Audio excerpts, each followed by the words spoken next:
Good evening, and if you're just tuning in, you are listening live to the Angel Rock. I'm your host, Lorilei Potvin. You are listening to United Public Radio Network, or sometimes we're known as the UFO Paranormal Radio Network.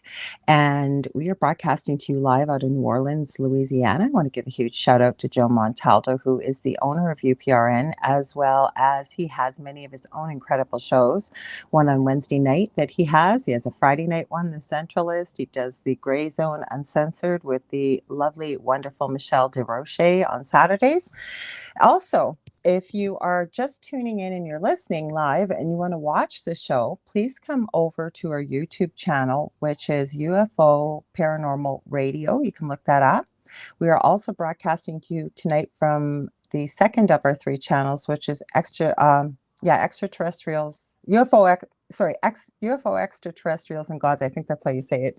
Please forgive me if I didn't quite get it right. You'll find us on the UPRN, the first one I mentioned, or if you're on Facebook, please go over to you can look it up under UPRN or UFO Paranormal Radio, the Facebook page, because if you leave comments on my profile, I don't get to see them till afterwards. And those of you that follow the show know I love to involve you in part of the conversation, make you part of the show, and I'd love to see your comments or questions and a little bit about the show if you haven't been here. Either way, welcome to everybody.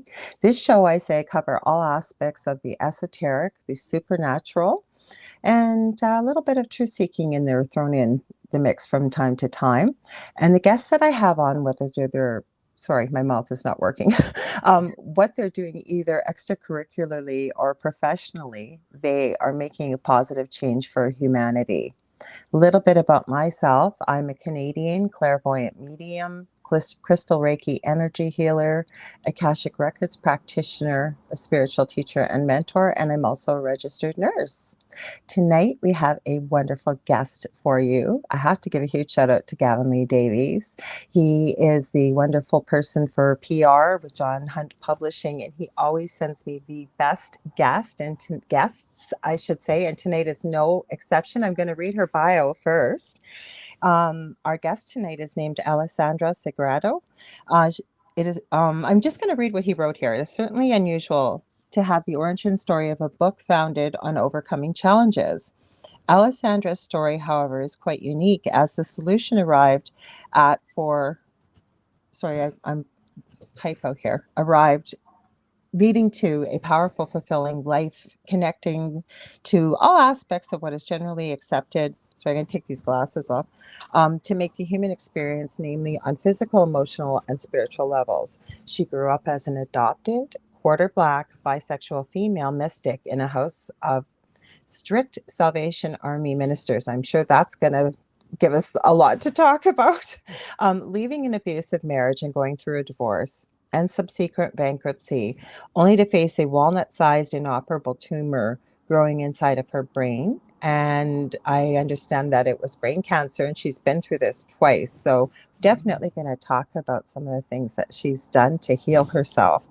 These are just some of the things that have made her who she is today, completely healthy, free, and living a life of bliss. Throughout her life, she's lived a dichotomy of two worlds, one of business as a high-level corporate consultant and successful business owner, and one of a spiritual explorer, mystic, and teacher. She has been privileged to touch thousands of lives over the years as a recording artist of guided meditations, a public speaker, and of course, a retreat leader. Along the way, creating a new system of approaching spirituality in a way that some have called a paradigm shift. She now felt it was worth sharing with the world by having her wonderful book, Soulphoria, published. Welcome, Alessandra. That's quite the Thank bio. you. I love it. There's a lot in there, but thank you for the beautiful intro. Well, I can't take credit for it. That was from Gavin, and I was trying to see it with my glasses. I just realized, oh my gosh, like everything's blurry. I do want to say I found out just before the interview. I figured that Alessandra was, but she is a fellow Canadian like myself. So nice to have a fellow Canadian on. Welcome. Yes, well, thank you. And thank you definitely to Gavin and John Hunt, who were been amazing with my book. So, yeah. Just love, you know what? And I tell everybody this, sometimes on the air, sometimes off. I've had Gavin actually as a guest on the show as well. But you know what? He is such a dream to work with for somebody like myself that does a show. And we have people that have books and what have you. I never have to ask him for everything. He has everything all in one page. He makes it so hard when we're dealing with other PR agents that don't work like he does. So organized. Well, it's such a high standard too, Yes, right? Like you it's kind of true. wish everybody was doing the same. Of So course. Yeah. I hope to goodness that we are broadcasting here on YouTube. If you guys are, please let me know. We had this problem last week and I didn't find out until the end of the show. So, I have no idea why. They were supposed to be looking into that. So hopefully, because I only see one person here right now. So let me know, guys, if you're on YouTube. Please say hello. We'd love to see that you're there. So you've got this interesting life. Where do you want to start? My goodness, what an upbringing to come into the world with. We can start right at the very beginning. Sure. I was raised in a very religious home. So I was raised by Salvation Army ministers. So that includes like there's no alcohol in the house, there's no smoking, there's very little freedom. You can't really dance or anything like that. It's a very restrictive upbringing. And you were adopted too. And I was adopted as well. And so I had 3 older brothers and all 3 of them were natural born. And then there was myself. But I mean, it's nothing. My parents were very loving. I mean, very good parents. It was just a disconnect. Like I always felt like I was literally completely out of place. That's really, really difficult. And especially, I was listening to another interview. It sounds like you were a really kind of carefree, joyful child that liked to dance and move. And so I would spin. And that's when I actually had my first real esoteric experiences. I was a little girl in my room, and I remember in Saskatchewan and Saskatoon. Okay. And that's for all the Canadians who would know where that is. No one else would know where that is. But I was spinning around, and I started thinking if I spin faster and faster, I could feel myself almost trancing out, not knowing what I was doing. But because I couldn't dance, I would spin. And that would actually set me into a state where I would start to see different entities and experience different beings in different dimensions. I was just going to ask you, you know, it's so funny when I have people on my show, we almost get into the synchronicity because I was going to ask you. So you must have experienced, like you said, different entities and beings and what have you. How did you process that as a little child? Because I'm sure you couldn't discuss it with your parents, could you? No, I would never be able to discuss it with my parents. And I guess one of the grateful skills I've had since being a child is being very aware of what you can say to certain people. Maybe it was just an instinct that had to be developed very quickly into me. But you just learned very quickly that certain things were not accessible or acceptable to be discussed, and other things could be. So no, it was something that, and as a child, honestly, we are so open and we are so accepting of different things and different people and different energies that's one of the things I try to teach people is to tap back into that childlike side to be able to experience the world through those eyes, because that can open up your intuition and your whole cosmic connection to a different level. I'm smiling because as a spiritual teacher and mentor myself, and I remember years ago when I started re-tapping into my abilities that I'd always had but not realized. And, you know, when teaching people, part of it, and I don't want people to take this the wrong way. No, we're not imagining things, but we're getting into that childlike space where imagination, anything is possible, you know, looking at it with curiosity and openness and being open to what comes to us, even remembering how to play shadow work, going back and nurturing those parts of your childhood that, you know, because as I always describe it, right, as children, like you said, you quickly learned who you could say what to. Exactly. So in a way, we almost file it away at that age. We're like a sponge, right, from 0 to 7. And we file it away that, oh, that's bad. That's bad with certain people. And it goes into the bag with the shadow that we carry with ourselves, right? Yes. And that's something I try to also speak to in the book, is releasing those almost religious upbringings. I call it the spiritual striptease, where we remove all the masks off and allow ourselves to be free of the different religious and sometimes spiritual dogmas that can weigh on us and cause us damage. Mm-hmm. So, like you said, you grew up in this type of household. You had beautiful parents. You just never really felt like you belonged. And so how did you end up in the past that you are? Because like you're wearing two hats, right? With the corporate business and then really getting into the spiritual side. You don't hear about that very often, and being able to marry the two successfully. Well, I've always been, the mystic was something I stepped into when I was very young. And that's where I was meaning that as a child, I would spin. So I would really open up, and I just always had this connection that there was something more around us, something different. And it wasn't a God that was going to look down on us and judge us. It was nothing like that. There's just an experience, something beyond what we're experiencing. So that's something I've always known. And when I actually hit my later teens and early 20s, I actually started working in the corporate world. And I was doing my business degree at that point. And I was out for cocktails after a work event in Calgary. Sorry, I'm name dropping Canadian things here. I think some people have heard of Calgary. It's a pretty big city. Yeah. Okay. So we were out for cocktails, and it was actually, she said to me at this point in time, when I was probably about 21, I was working for a large corporation. She said to me, she knows, there's something very different about you, and there's something more that you should be doing with your life. You should. And I just felt this triggering in this, my hair standing up on my arms, and really absorbing what she was saying. And she was kind of encouraging me to go out there and actually experience more of myself and the different layers of life, and actually start to explore more of those abilities to tap into the external dimensions. And was this a mentor of yours or a teacher or a prof? It was just someone I was working with. Oh, someone you were working with. It was a consultant I was working with. Yeah. And so what happened is after that, I came back to Vancouver. And I was taking a course, a public speaking course at a university there. And actually, I'm not, at the public speaking course, one of the students in the course with me actually suggested I check out a place called Banyan Books. And Banyan Books is a very well-known in Vancouver spiritual bookstore. It's got a lot of spiritual philosophy and mystic practices and all of those fun other dimensional components. So I went down there and I checked that out, and that kind of tricked me into it further. And then from there, my ex-husband actually had a teacher who he had really connected with, and they started talking about the fact that I'm into the mystic. So all these different things, these stepping stones kind of brought me to this one place. It all just, when it tripped in my brain, the domino just kind of all trickled over.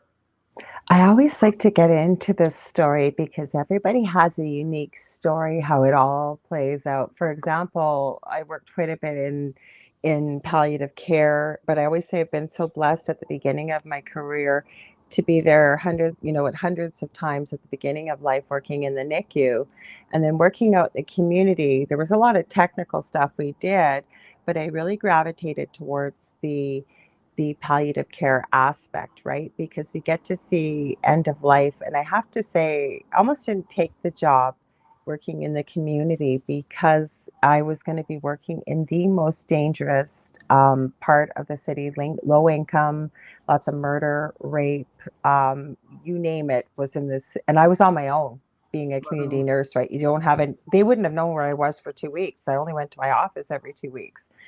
And I'm so glad I took it because of the lessons I learned.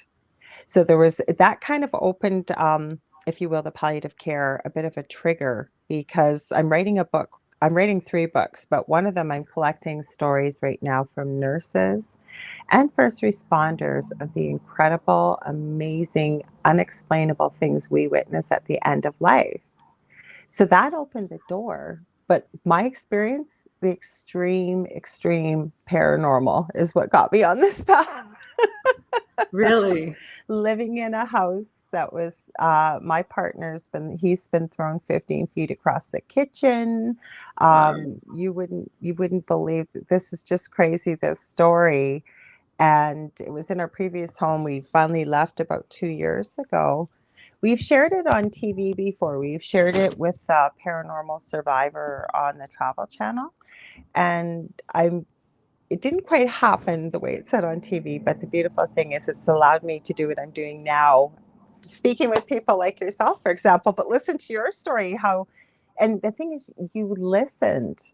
You know what I mean? Like these things fell in place and you took advantage. Well, and I was drawn to it. I said, I've always been drawn to it. I mean, being raised in a Christian household and being at the age of 12, trying to go to the library to find books on witchcraft, just to find anything that would allow me to explore anything beyond this realm. So, I mean, I think some people are just drawn to it. And then when it's time, the pathway will open up for you and you just kind of follow it along and it will take you along. So, you know what I think is powerful though, that how protected you were at that age, because a lot of damage and things could go wrong with somebody, say 12, looking at books about witchcraft and spells. And but we're never alone in this lifetime, right? No, never. And that's, I'm going to just go back to my book for a minute. That's one of the chapters in my book is called The Flirtation of the Cosmos. Well, let's just go through your book because we keep kind of heading there. So let's go, because I was going to get to the point about why and how you wrote it. And because I'm very curious and I'd heard a little bit with some of my research about it, but I'd love for our listeners to hear all about it and what it's about. So let's go back to why and how I wrote it. Okay. I was writing this book for a number of years. Like I probably spent 10 years just journaling. So if anyone out there is wanting to actually write a book, just journal. Start by journaling, because from all the journalings, it started to formulate something. And it was actually when I got my first cancer diagnosis in 2019 that the book came back out for me. It was just like, okay, now I have to finish this off. Now I have to work on this. And so I started working and plowing through it. And by the time I was done my chemotherapy, I had my first draft done. And a year later, I had my agreement with John Hunt. So it was an amazing gift. So that's really where the book was birthed, through my lifetime of my different experiences. And finally, the cancer was the real trigger. So with the cancer diagnosis, what, if you don't mind sharing, what was going through your mind that you realized now is the time to get this book out there? Like, was there a change in thought, change in the way you looked at the world? Everything becomes more precious. Every moment, every experience. Like I'm sitting here today and outside my window, I can see a lake and trees. And every time I do, it's just, everything is brighter.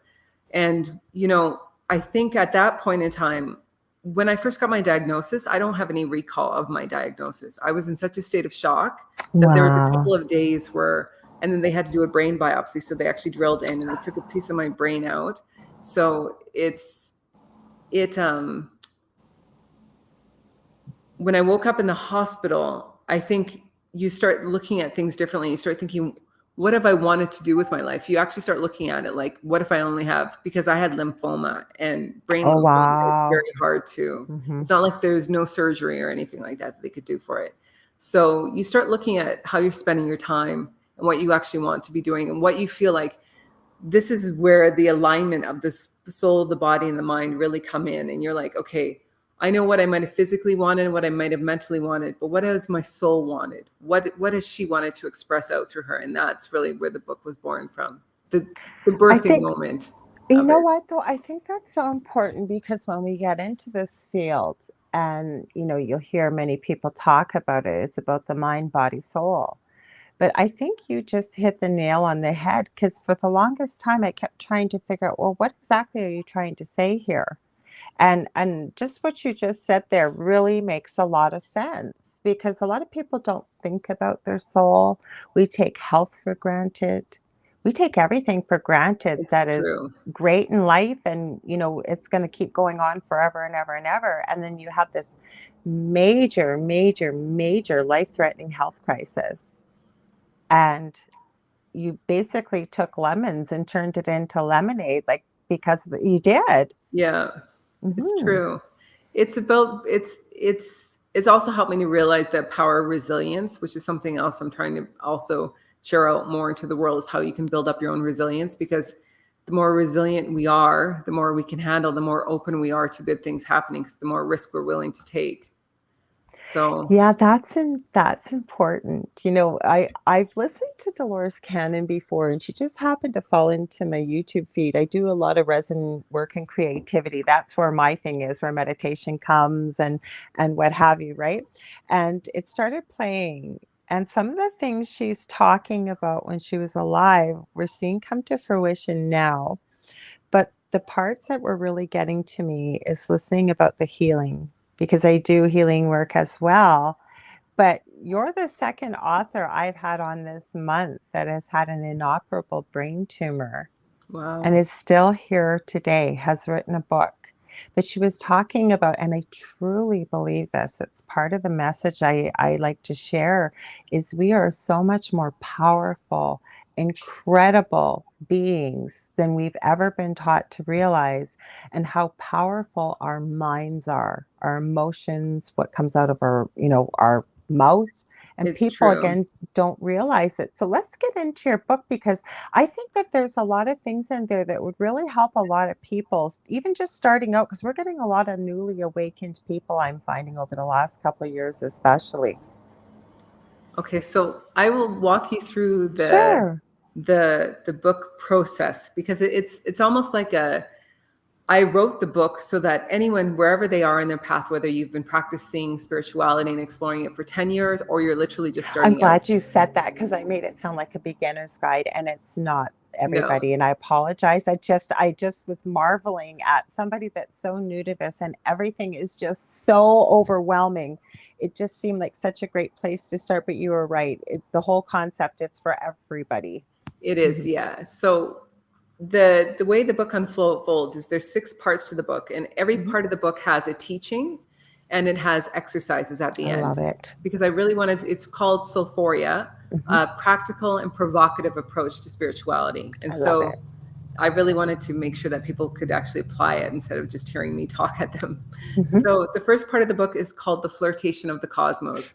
This is where we're learning that we're not alone. This is where we're learning Yes. that we have our ancestors, that we have our spiritual guides, that there's the elements that we can be tapping into: fire and water, air and earth, that there's all these different components that have been waiting to help us. And we just have to learn how to listen to them. So that's the flirtation of the cosmos. From there, we go into embodying the soul. And this is where we're actually really learning to allow our soul into our physical body, because this is something that is really important. I think that we all have to realize is, yes, we are more than a physical human, but we are still our body, and our body Mhm. needs to be considered precious, and you need to take care of Mhm. it.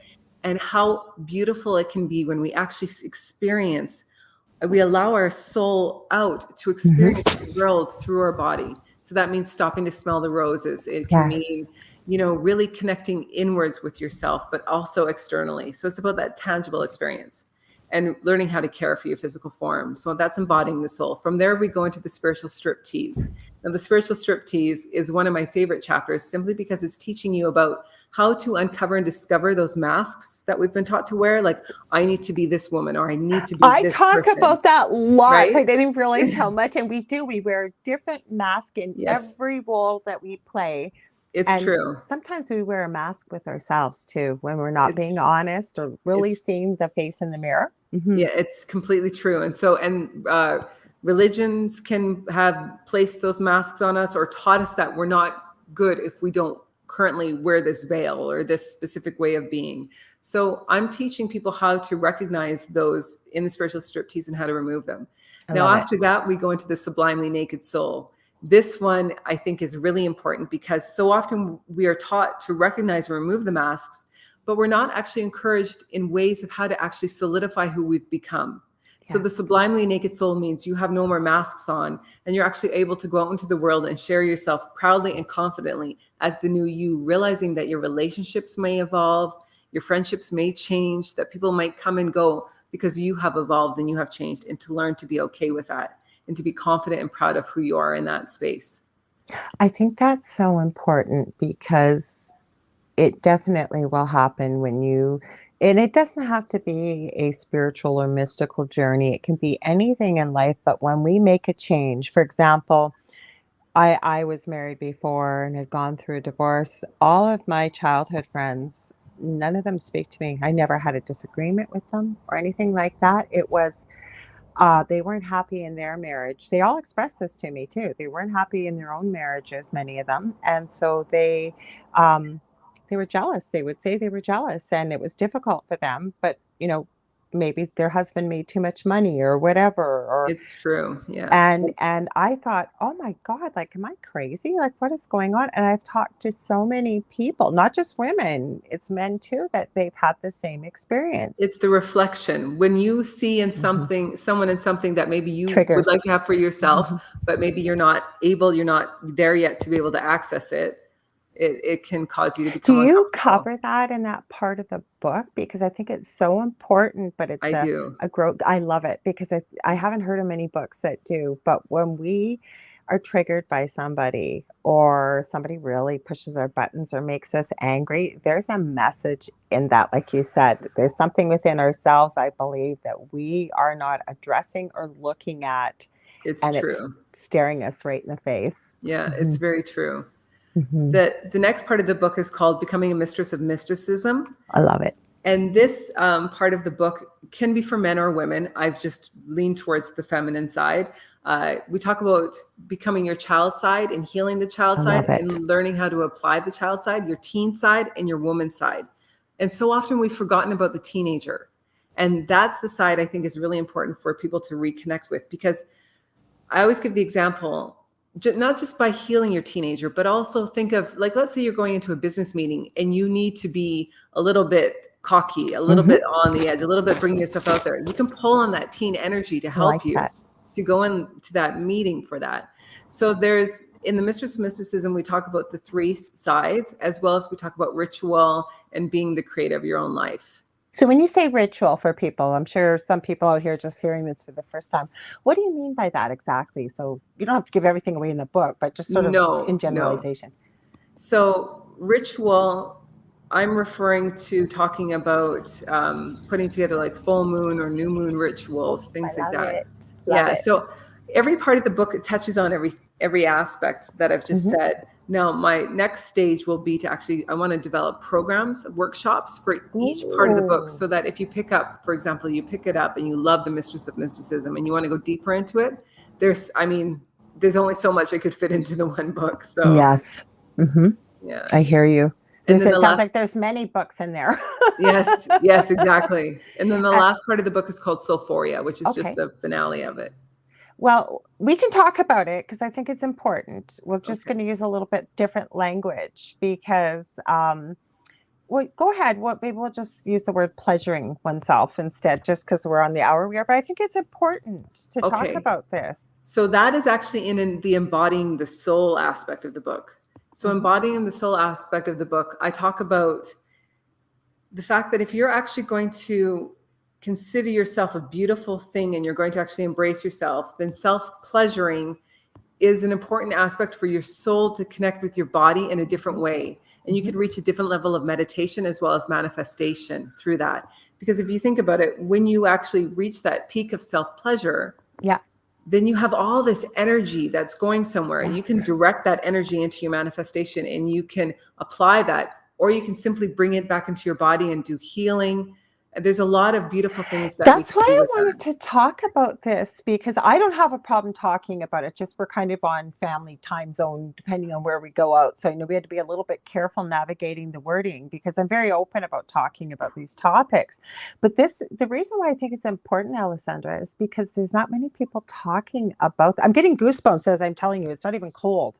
There's not many people talking about this type of energy, and we've all been led to believe, or many, especially in North America, about the body and other countries, even more so. There's women covered from head to toe instead of embracing this body that we've been given, right? Well, and even on the spiritual side, there's so many spiritual practices that teach you only have so much energies. I'm going to call it pleasure energy dollars. Yes, yes, yes. And that once you've spent that, you're done. And that's why you need to save it for your creativity or other things like that. But if we truly believe that the universe and the world around us is infinite energy, and you believe that Yep. you can pull in the energy back into yourself, then all you're doing is constantly cleansing your energy. You're detoxifying yourself and you're allowing fresh energy in for new things. I never even thought about that till I always research my guests that come on, and I was like, this really resonates with me because we've been led to believe that this is a terrible thing through religious dogma, depending on what you follow or maybe what you've been taught as a child.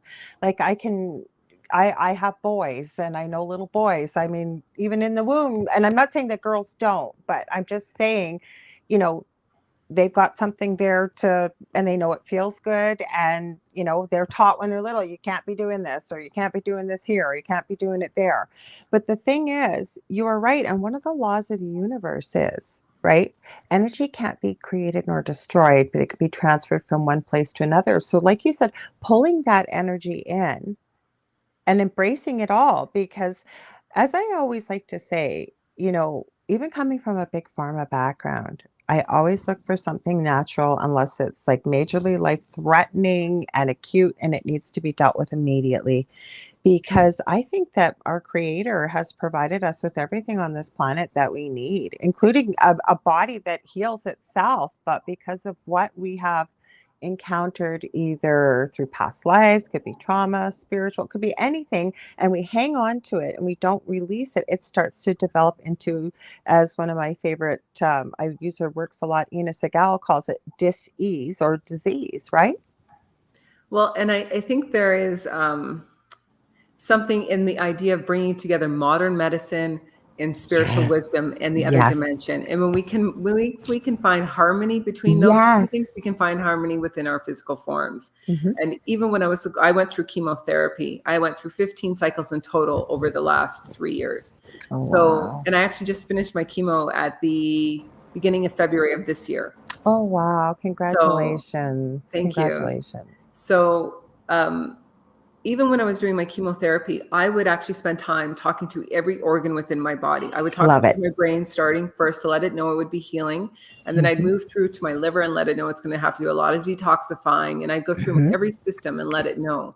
And I still continue to talk to my organs at least once a Yes. day, smiling at them because they're a part of us and they're living cells. And so the atmosphere that we create can affect our health.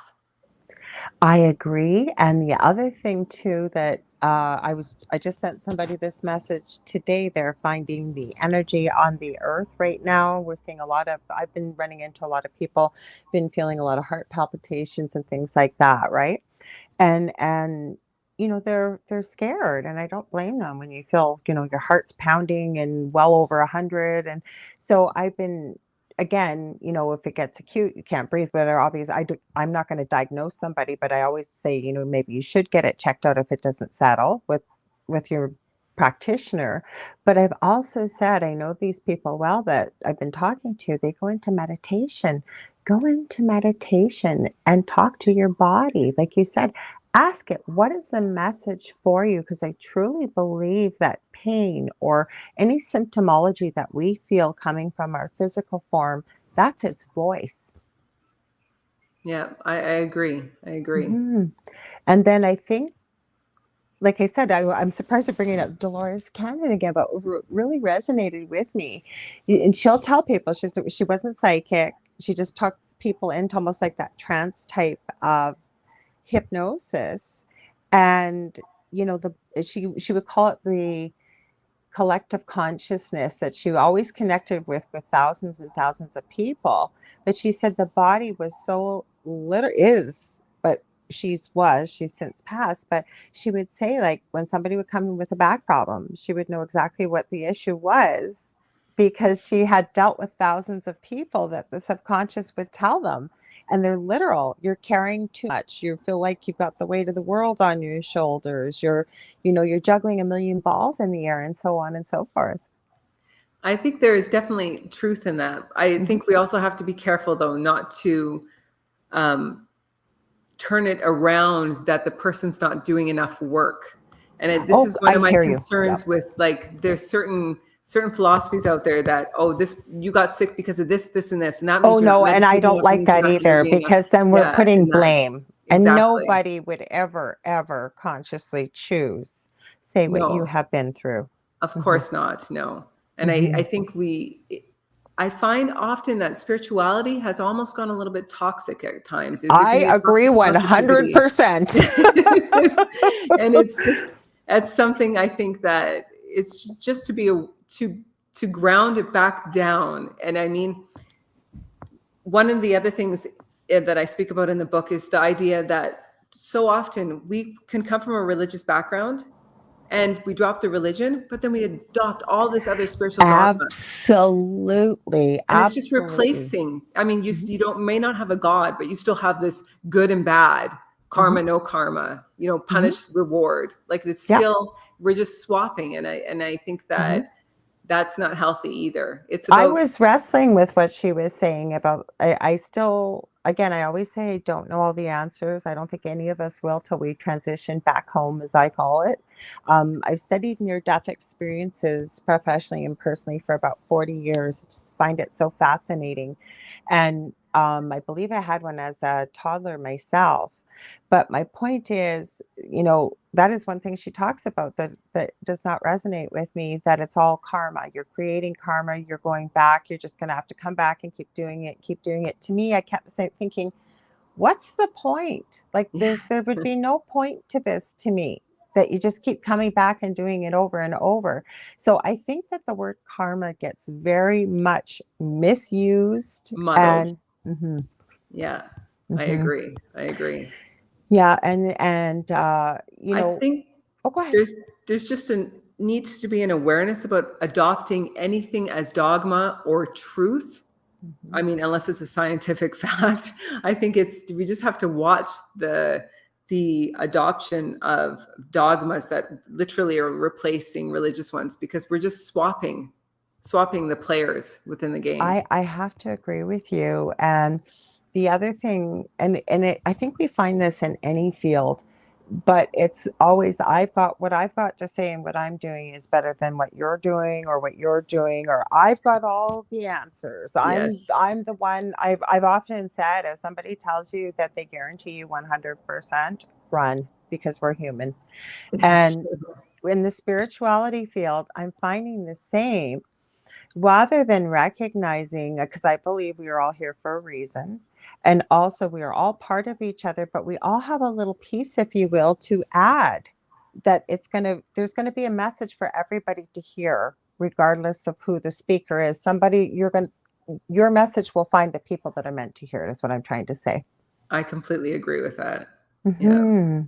I was going to add to the part about the self-pleasuring, that I think it's within the MMA field, especially I've seen this sometimes with baseball, and boxing, that I know it seems that those that have, if you will, coaches, I don't know if they call them that, but I'll say coaches, that will forbid their boxers or fighters from engaging in any activity, extracurricularly, if you will, and until after the match, because they want them, whether they're going to say have that they release want that in the ring, testosterone pumping through, but have that release in the ring, because like you said, or even I'm getting goosebumps again, or even in the morning of, right, to have that release, to pull that all in, what's out there, to get that mentality going, to get it all in sync. So I think there's a lot to this. We've got quite a few comments here. Thanks, guys, for commenting. I appreciate this. So Kathy Lampert says, we do choose our life experiences before we incarnate. Yes, I agree. We can also choose to amend, break contracts with others while still in the present incarnation. I agree. I'd love to hear your thoughts. I completely agree that we choose our life experience. I actually have in Soulphoria, in one part of the book, I have something called the story of the soul. It's the story of Angia. And I tell the story as I've done in a channeling before, of actually seeing the soul, the energy form and choose its family and actually incarnate into the body and then move through its life. So I think that we definitely do. I have to admit, I'm still not solid on the whole destiny concept, but I do believe that we have destined points along our path. Yes. And that we can choose our roadway and how good it will feel to get to those destined points. But there are different points that are definitely destined. I agree 100%. I struggle with that too, because again, I get to the point, if it was all predetermined, why bother? right? Exactly. Yeah. So to me, and we are, so I agree, Kathy, with what you're saying, that I do. And most people that are new to this concept, that we've chose our parents and we've chose the people that we're incarnating It with. makes And people uncomfortable. They'll say, "Well, I would never have chosen," but mhm. this is not you. Yeah. This whole thing is you. So Mhm. you choose your DNA, you choose where you're going to be born, Yeah. you'll choose all of those different Yeah. things. Yeah, and I know, or I'll get people, I'm sure you've seen this yourself as a mystic and public speaker, that people will write you and they're in a lot of pain. They've lost maybe somebody they really love. I had one person in particular, it was a beloved pet, and it was very unexpected. She was a pet parent. And I always say it doesn't matter who you love, if you're somebody relying on you to nurture and care for. But she was blaming God, and she was having a hard time with this. And she was open to having a discussion and seeing a way of thought that she had never, ever considered before. Okay. Yeah. Hmm. I didn't know if you were going to say something. That's why I No, stopped, no, because I was going I to thought, say all grief is grief. There's no, yes. if Mhm. you've lost something, whether sometimes we grieve about different aspects of our life. Like Absolutely. when I went through my diagnosis, I grieved. Oh, I had a grief absolutely. of the innocence that I had about life previous to it. So I Hmm. mean, we will grieve, and we can't label the weight of that grief that person's experiencing. That's, I think I was starting there with the palliative care, because I think it's so important. And in university with my nursing degree, well, it's in psychology too. It's the five stages of death and dying with Dr. Elizabeth Kubler-Ross. And I always have said, should never, yes, it can be applicable, but it should almost be called the five stages of loss and grieving, because it doesn't matter what it is, a marriage, a job, It's moving a true. house, whatever it is, we go through this process. And for people that are unable to see that, or maybe they haven't lost a big thing in their life, they think you should be over it. Well, you've had enough time, or It's true. it's Yes. so personal. And I think it's important for anyone that's listening, or anyone out there that needs to hear it. It's important to realize you're allowed to grieve, and to give Yes. yourself the time and the space that you need to grieve, and Yeah. surround yourself with people who will support you in it, who won't coddle you, but will support you and love you through the process, because we have to be able to experience our feelings. Hmm. No, I agree with you. And some of the other things that I've shared with people is, you're going to have good days and you're going to have bad days. And there's going to be things in there that you'll think you're okay. Like maybe, time has passed, a large amount of time. And then the most innocuous things set you right back. And It's that's true. okay to be able to do that. And so I really, really feel for people that are going through grieving and loss. And I wish that also that death became a more acceptable topic, because we are all going to die one day. It's true. Mhm. It's true. That's a very good point. I Yeah. love what they've done. And I see there was a bit of a series a couple of years ago in Ireland, but when they've had the wake, for example, death is very normalized, right? I know it's not so common now as it was back, say 20, 50, 75 years ago, but children were allowed, like children would be playing and we'd celebrate the life. And, I you know, think the, that's the most beautiful way to do a passing, Mhm. is to celebrate the Yeah. life experience, or the experience that the gift that person was while they were on the planet. Plus, they never leave us. And I never want to True. argue with or step on somebody's belief systems, but working within the mediumship field, they're there. They're there for every party, every celebration, every time you cry, every time you It's think of them. true. And then they'll say, well, then that means they didn't cross. No, we can be anywhere infinitesimally. There's no space and time. It's true. Hmm. Yeah, it's true. Yeah, so you get into these concepts, and I always, like I said, I think I'm going to be a lifelong learner till the day I die, because, for example, hell, when we were talking about karma, right, with religious dogma, it took me a while. I was raised Catholic. I never resonated with it. And I always say to people, I'm not knocking religion. If you need it and it works for you, great. But I was forced to go to church every Sunday. I was forced to go to Catholic school. I never got anything out of it. Do I believe in a higher power, who I call God? I respect other people's labels for whomever their higher power is that they believe. Yes, but my smart ass answer always was, well, I was always taught that God is our Father and God is everywhere. So if those two things are true, which I believe them to be true, I don't need to go to a special building to speak to my Father. It's That's true. mhm, Yes, that is true. mhm. I don't have a belief in a God. So And that's this is, okay. yeah, That's okay. yeah. That's okay. Yes. I think that we are, I guess my focus has always been on trying to bring people down into the God or goddess within them and the divine eye of them, and then allow yourself to merge with Okay, the so let's energy that's talk out more there. about that then, the divine, because we have feminine and masculine energy in us, whether we are male or female. I believe in Oh, past lives, we could have been a man. I could have been a man last time and a female this time. it's Mm. true. It's something else that I find curious with past lives is a lot of people seem to think, I'm not saying that you think this at all, but Mhm. I'm wondering if you notice this as well. When people talk about their past life or future lives, they're thinking they're bringing the same consciousness with them. I know. But that's the thing. You're not the same personality. You're not going to like the same Mhm. people or the same things as you did in this life. You're going to be a Mhm. completely erased with a slight haunting of memories Mhm. as you come through again. Well, the other thing is too, right? I believe that we set lessons for ourselves when we come here.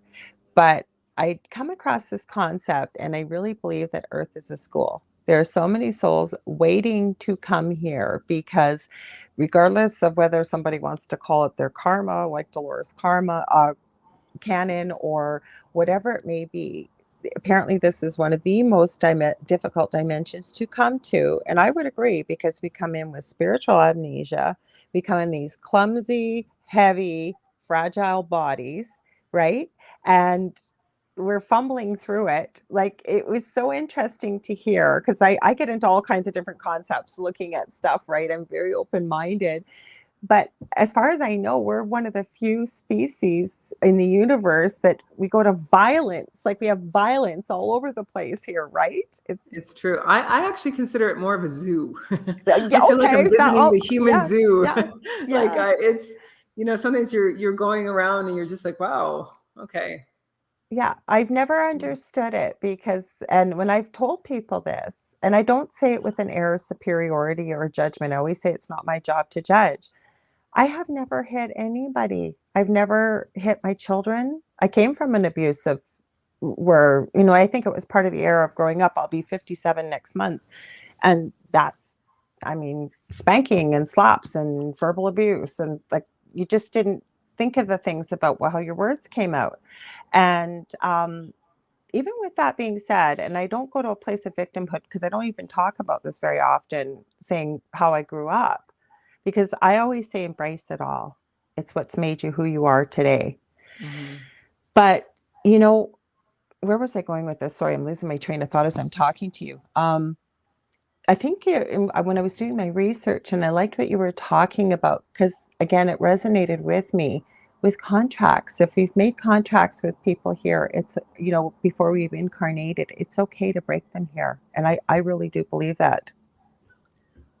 I think it's okay to break them. Mhm. It's not something that I would encourage. I Oh, no, feel no, no. like That's why it was just a topic for discussion. I, But go ahead. my thought is that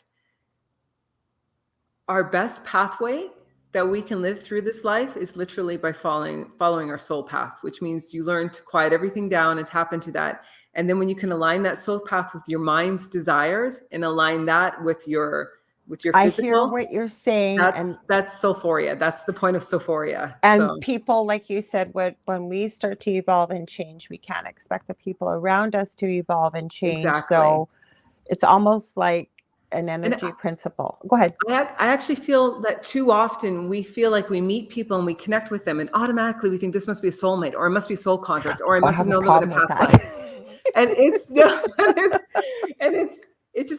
honestly, it becomes a little bit silly because not I everyone we agree. connect with means that there's a soul contract or just everyone we're attracted to means we must be with them or we must, have had a past life with them because we have this No, bond. It doesn't mean no. that. I Just like to look at it like a play, if you will. I think it was somebody that had a near-death experience and came back, and this is how it really resonated. I don't know if it'll resonate with other people, but when they look back, they went, "Holy cow! It was all just a big play. Like I was the center of like the main character, and there was the supporting cast, but all the other actors coming in to support were waiting in the wings to come in, and they were talking about their life. So I agree with you.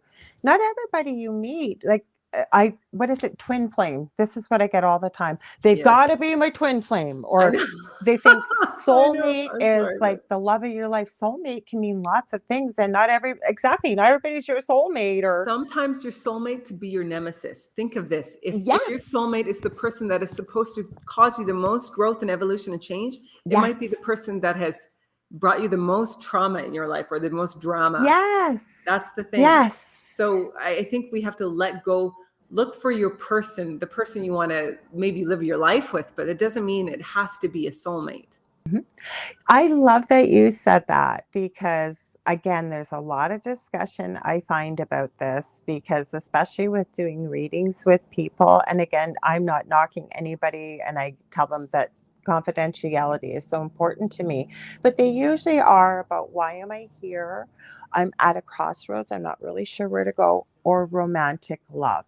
Mm-hmm. And even when you were talking about Soulphoria and manifesting, I really believe that it's important not to put limits on things either. So, because people have been told that, Yes. well, there's only a few people that have the gifts that I have, or there's only this, or there's only, why? Because somebody told you that. We are infinite, we are immortal, we're so powerful, but when we put those beliefs and limiting beliefs on ourselves, so it becomes.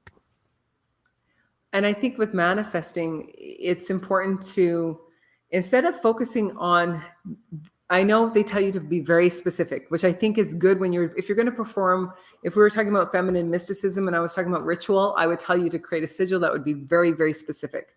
But we're not talking about that right now. We're talking about overall We can. manifesting. I'm intrigued.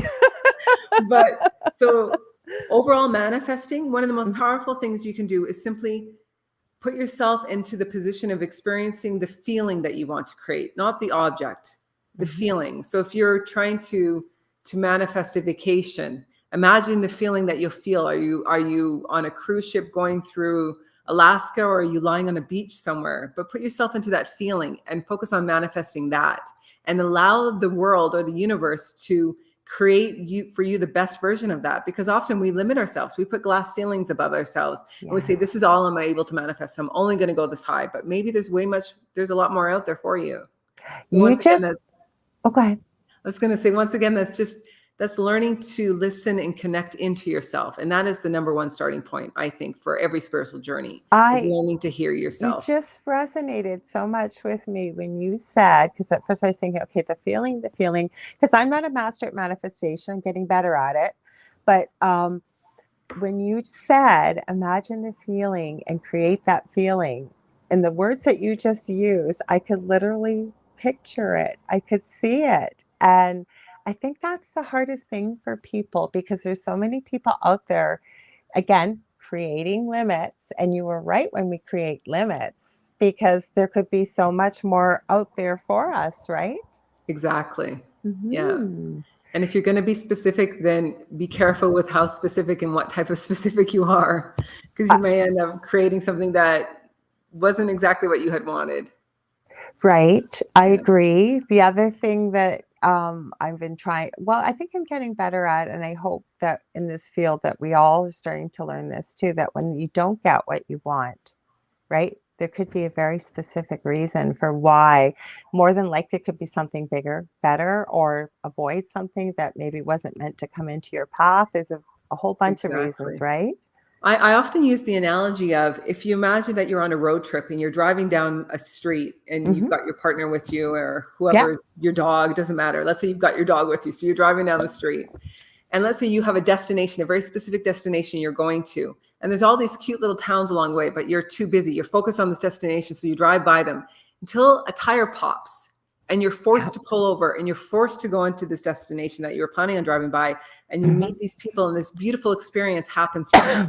And that's often with our manifesting, we focus so far ahead that we forget that there's all these beautiful experiences that might happen along the way. And if we don't pay attention to that, a tire might pop on your vehicle and you might have to pull over and you might be forced into it.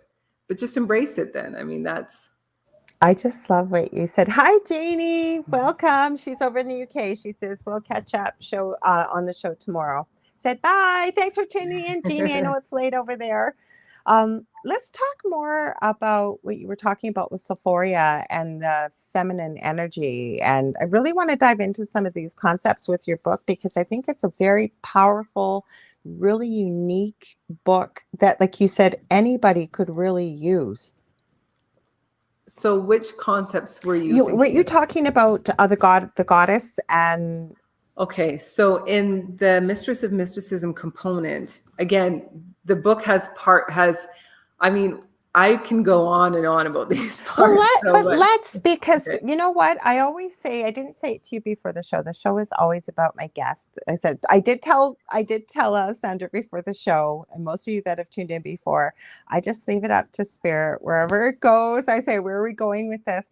But I really love the concepts in your book, and I think it could be so helpful to so many people. So you go wherever you want with it. How about that? I'll leave it open.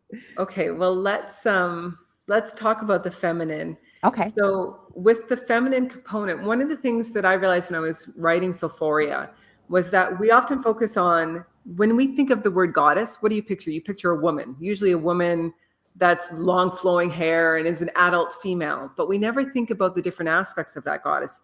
There's a child component and there's a teenage component. And this is one of the challenges that I'm trying to bring out in the book, is for you to realize that for you to be your full goddess aspect, you need to embrace all of you, which means that you embrace your male and your female, and you also embrace your child and your teen and your woman. And the book Okay. will guide you through healing those different aspects, as well as learning how to play with them and build on them. So, for example, in an aspect of pulling out the child, I have an idea what that would look like, but for our listeners and viewers, what would that look like? Where would we pull out that childlike energy and aspect?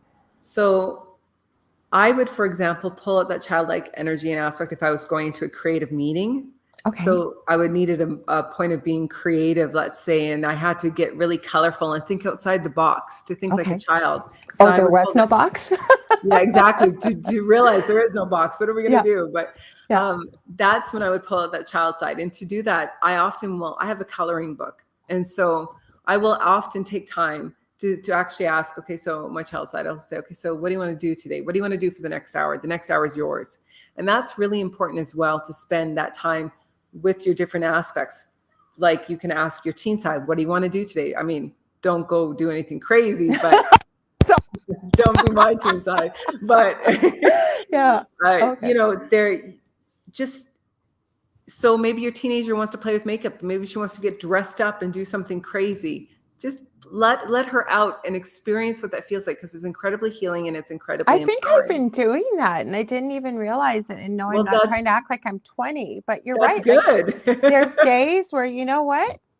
I got a bunch of makeup here. Let's try some different looks, or Exactly. spa day today, or let's go out and play with the little guy next door. He's 5 and he's playing a game. Let's really get into his game. He can direct the play, because there's so much to learn from that. There is. And Mhm. you heal so much, and you bring so much more dimension of yourself into your life, because all of those aspects exist within you. You can also do something similar. I have an altar that I've created for my Okay. ancestors. Yeah.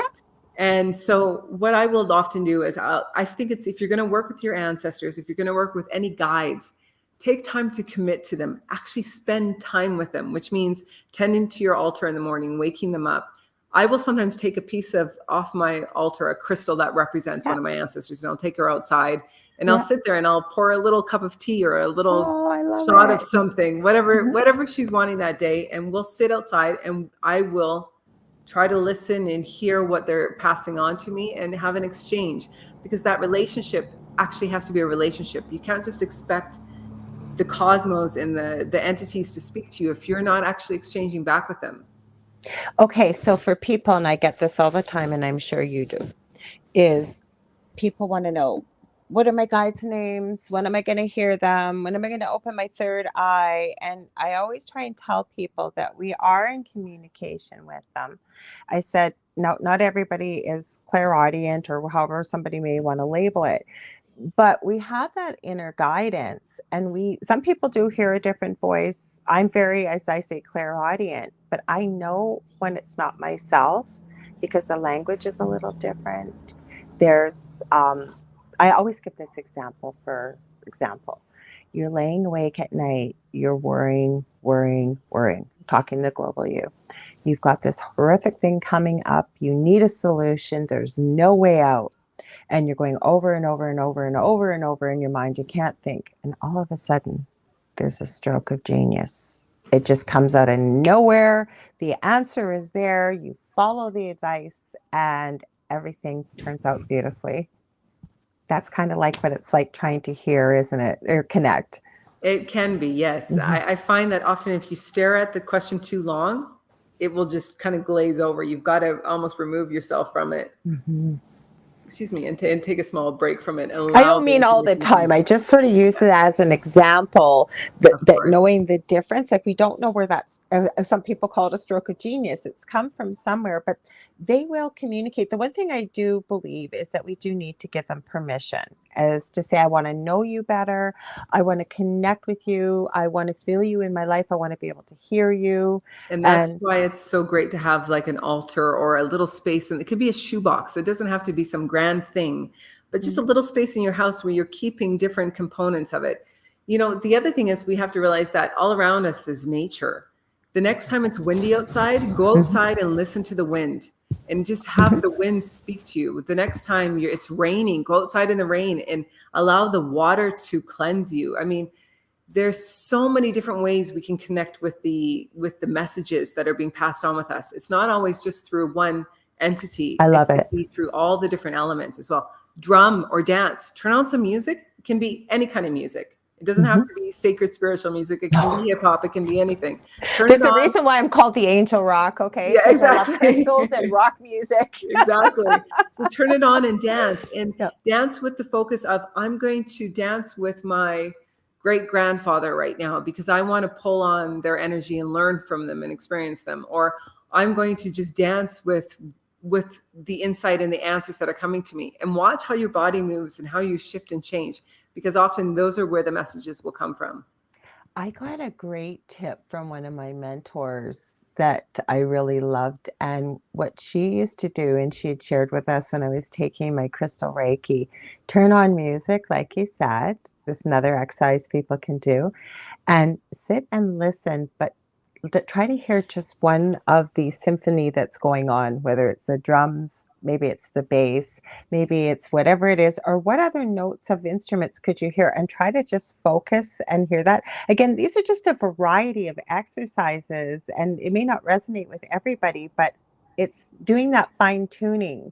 Yes. Now, what I loved about what you said there about the dancing, okay, and watch how your body changes and the movement. I think that when we were first talking, that was what I was trying to express that you did so beautifully, where imagination can play a role, where it opens the door, that we take off that self-consciousness, that we take off like people are going to think I'm silly or whatever it is, and just allow yourself to be free.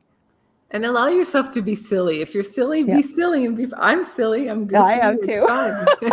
Yeah. Just allow yourself to be what you are, and try to love yourself for it. I think that's okay. So let's talk about that and part of your healing process, if you're open to it, because, you know, I think that's the most difficult thing for all of us. We have the worst inner voice towards ourselves, the things we say to ourselves. Most normal, sane people that with kind hearts, especially, would never in a million years say to you. It's so true. How do we start that journey? Like, never mind what we've been talking about, but is there something more that can really help people, say, on a daily basis, to start really working on this? I would first of all tell people to start what I call a self-love affair. I love it. So actually attempt to start spending time with yourself. And, you know, it can be as simple as waking up in the morning and rolling over and going, hey, beautiful, to yourself. Just greet yourself like you would a lover. And when you start talking down to yourself, ask yourself, what I'm saying right now, would I say that to a child? Yes. Because if you wouldn't say that to a child, then you shouldn't be saying it to the inner child within you, or the you that's existing right now. You So I just think, said that so beautifully. Sorry, yeah, go ahead. that's okay. And I think that that can make a really big difference. But the self-love affair, I think, is really something also for us to explore. You know, it could be maybe every Thursday night you take yourself out for a dinner, or you do a movie night at home, Mm-hmm. or you get your favorite bottle of wine and you pour a glass and you sit out on a balcony somewhere. It doesn't matter. It's whatever you do that you're spending time with you and Mm-hmm. listen to yourself. And Mm-hmm. again, journaling is really a great way, because then you can You actually know hear the what? I'm conversation. afraid of journaling. I'm going to admit it because I did try it a few years back, and part of the healing process, and it's very healing. I literally couldn't stop. Like I filled up half a book. So there's a lot to journal, but it's very freeing, isn't it? It's just almost a physical release of what's inside. It is. And you can also Mm-hmm. do it. It doesn't have to be actually in a journal. It can be on the computer as well. Mm-hmm. I mean, you can just free free conversation with yourself. Have a conversation, and actually when you come back and you read the conversation you've had with yourself, you might actually be surprised with the wisdom that's in there, as Mm-hmm. well as the love that's hidden behind there. There is, because, like I say, most, and myself too, I'm a work in progress. We all are with self love, and there are days that we have good days and bad days. And Of again, giving course. yourself permission that that's okay. And I like that you said, and I've used it before, I've read it before, and I think it's so important. It should be tantamount to self love. Is, would I talk this way to a young child? And if I wouldn't, you should never be speaking to yourself that way. Exactly. Yeah. Hmm. I think there's also the idea of learning to experience your emotions and accept them. Hmm. So actually, we call it the three A's. So Hmm. there's acknowledge the emotion, accept the emotion, and appreciate the emotion. So if you're dealing with anxiety, you want to acknowledge the fact that it's existing there. And then once you can acknowledge it, then you can start to go, okay, talk to myself about it. I'm feeling anxious right now. And then start to appreciate it. What's behind this anxiety? Because usually behind those intense energy, there's a beautiful treasure trove of power that's hidden within you. And once you Oh, I release like that, that.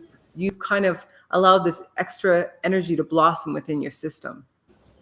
I like that because I'm finding, at least in my practice, I run into a lot of people with anxiety.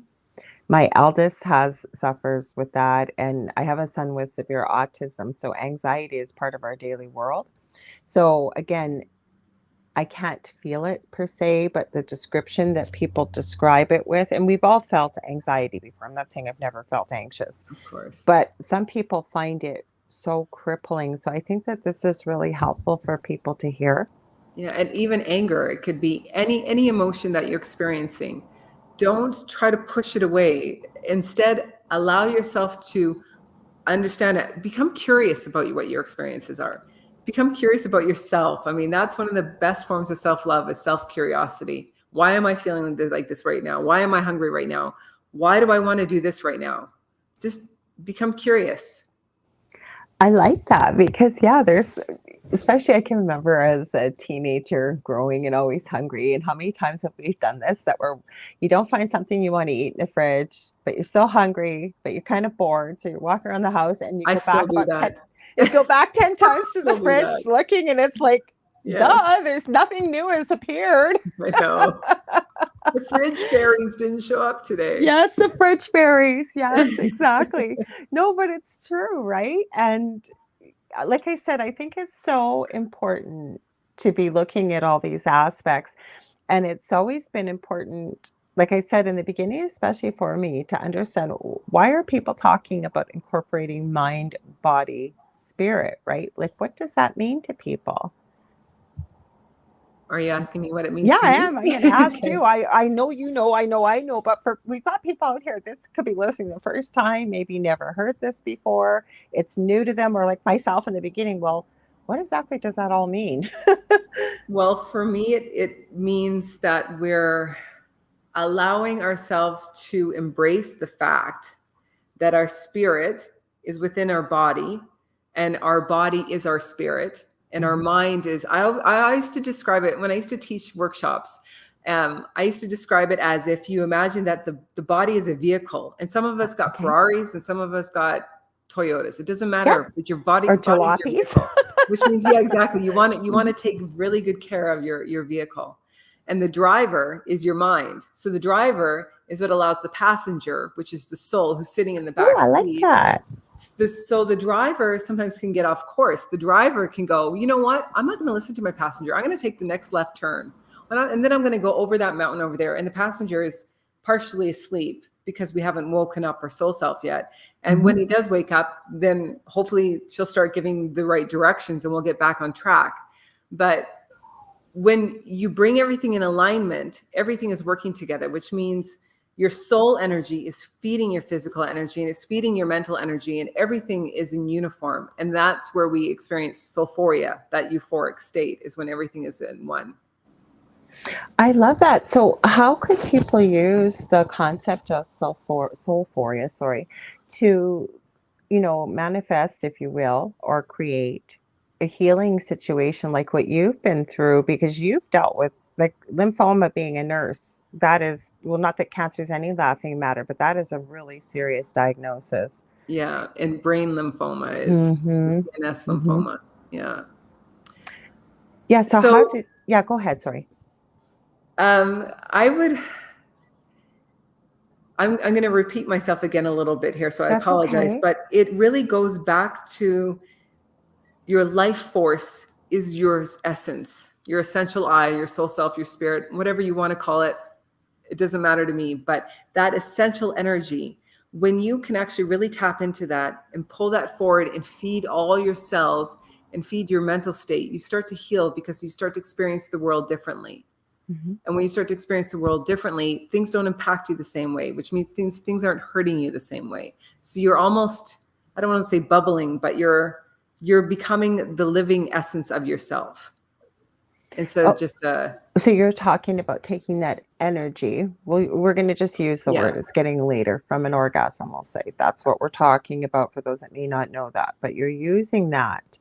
Now, in the after effect, because it's so much energy at the peak, when we're at resting state, is that when you're talking about taking that energy and directing it? Is that what you're thinking? Or? So if you're talking about after you've self-pleasured and using that for, sorry, I wasn't very clear with that. If you're using that for manifesting, then if you're directing your manifestation on a focus, then you want to send it to that focus. So quite often people will create what's called a sigil, which means you take a statement and you cross out letters and you bring it down to the point that it's a symbol. And once it's in that symbol, you can send your energy towards that.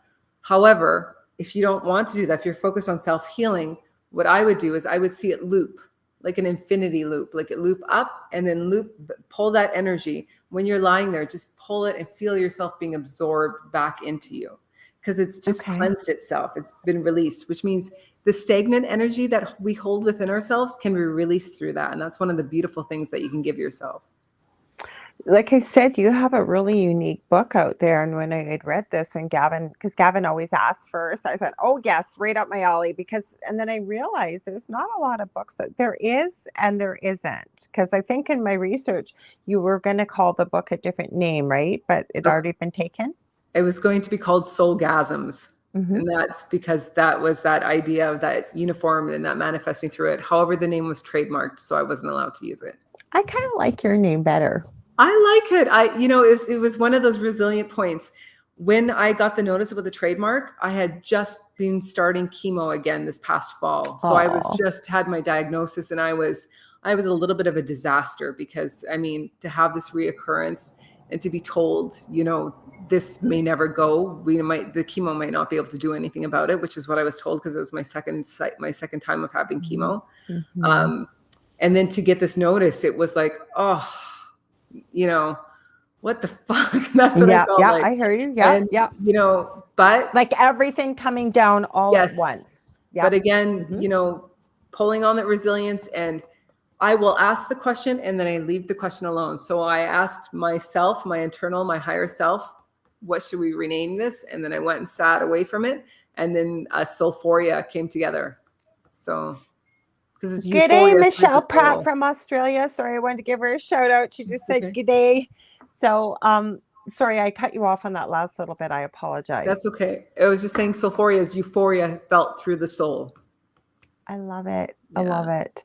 And I again, depending on where you live, like I said, we even had to be careful with the word we were using just because like we're kind of at family hour with the radio and wherever it's going out on the airwaves, but really it's not a dirty word. And it's, I mean, I always think that, you know, we've been created perfectly, and everything with our body, there's always been a purpose. So that including And what's wrong with wanting pleasure? Why nothing do except we? we've been told that it's bad. And that is a Hmm. religious, tends to be from a Yep. religious structured upbringing, because they Hmm. don't want people to have freedom. They don't want free thought, and they don't want Hmm. people to experience pleasure, because that removes the control. And I mean, that's not healthy. We all deserve to experience pleasure.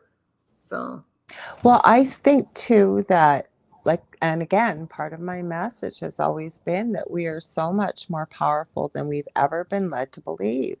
Um, I believe we are perfectly capable of things like telepathy, telekinesis. I mean, there's been a couple of videos I've seen from tribes that had never encountered other humans, if you will. And there's one video in particular I've seen where one of their shamans, I guess, levitating in the air. Like wow.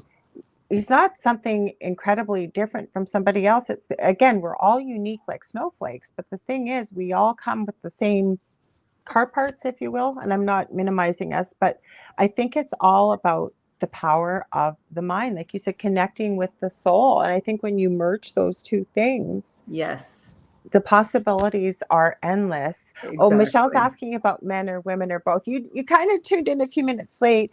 You go ahead. I'll let you refresh it for her about the goddess we were talking about a little Oh, I bit, if you was, don't mind. it can be for men or Hmm. women. You just reverse where I say woman with man or adult. So you can say the child, teen, adult, because it's really Hmm. those stages of life. Yeah, Michelle, bring you up to speed very quickly. So Alessandra, she said we're talking, or are we talking oil changes? No. No, and men and women, women, I greatly encourage, and I'm going to say it, I greatly encourage women to self pleasure. If you Yes. cannot do that for yourself, you can't expect someone You else to be able can't, to do you'll it for never, you. and I have met No. women that Yes. have never, ever, ever experienced this. And I've been absolutely incredulous, and they Yeah. haven't. But there is a lot to unpack with that usually. And you're right. If you don't know how to do it for yourself, how can you expect somebody else to? Exactly. Be Hmm. patient with yourself, love yourself, be Hmm. curious about what feels good and what doesn't. Hmm. Yes, yes, and there's many different ways to explore that. There is, really there is. And again, it's giving yourself permission to be free about it. And but you know what? Even in modern media, like how many memes and videos have you seen, or even episodes? I don't watch TV very often, where it's a big joke about the puppy picks up the self-pleasuring toy and brings it out in front of company, or the delivery man drops it off and the package starts vibrating. Like, I mean, yes, Yeah. there's nothing wrong with humor, but it's almost like it's underlying shame, like how dare Yes. you, you know? It's using that as the Hmm. humor, Hmm. which is unfortunate. I mean, I will still giggle at those Oh yeah, things, I'll laugh but at it too, but it's like really okay, it's been done already. Like we got the point. it's And true. I do find that the younger generations, and I'm not that I'm calling myself an old lady here, I'm not a spring chicken, but what I'm saying is they seem to be more open about this. Have you found that as well? I have found that the younger generations seem to be becoming less sexualized. I feel like they are Hmm. less sexual. And I mean, Hmm. I don't really, it's not that I spend a lot of time with people really in their early 20s discussing sex. So, Well, I have my eldest is just turned 27. He's part of the LGBTQ community and a part-time drag queen. And so I'm kind of around a lot more, or just even people in my groups and stuff. I tend to end up not on purpose. I say age is just a number, but I'm not going to try and pretend I'm 18. But I love to hear other people's perspectives. And not everybody, but I'm finding, oh, Michelle's just wrote, interesting. I'm finding that it's more of an open topic, if you will. Like, well, I'm mhm. glad, because that will make that generation healthier. I feel like if we Well, for can, my own son, for example, and I've told both my boys this, even with my youngest, he's 24 and he's, with no disrespect, like a 5 to 7 year old. But I have told both of them from the day they could understand that don't be asking your friends for advice on a topic. No topic is off limits. I made it very clear I'm not your friend, I am your mother.